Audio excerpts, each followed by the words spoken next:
It's like little coronavirus bombs going off. COVID-19 deaths have spiked to rates not seen since the summer, and that is raising alarms all across the U.S. Deaths are averaging more than 1,000 a day for 7 days now, a jump of 50% from just a month ago. The trend is heading in the wrong direction, experts say, though the number of deaths is not as high as in the spring when the pandemic first hit.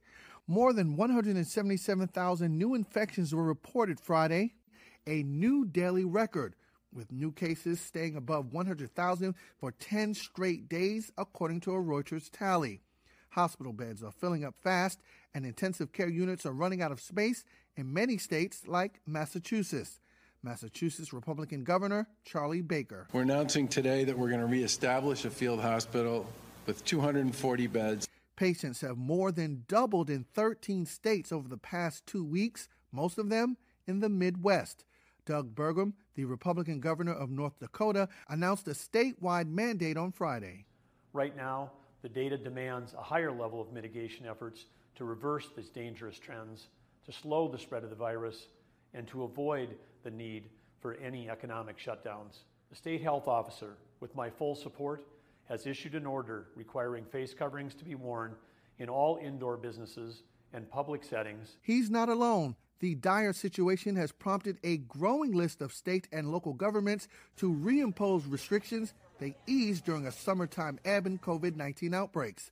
Governors in the western states of California, Washington, and Oregon issued a joint advisory against out-of-state travel. And in Oregon, it's a very dangerous situation.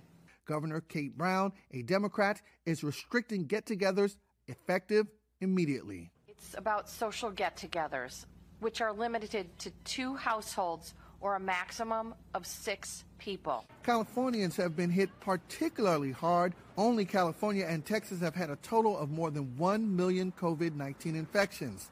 Steve Cavan is a resident of Eureka, California. I have 5 grandchildren, and normally we do get together, either at Thanksgiving or Christmas, but not this year because of the COVID. In the Northeast, the region hit hardest in the early months of the pandemic. The governors of 6 states planned an emergency meeting this weekend to coordinate responses.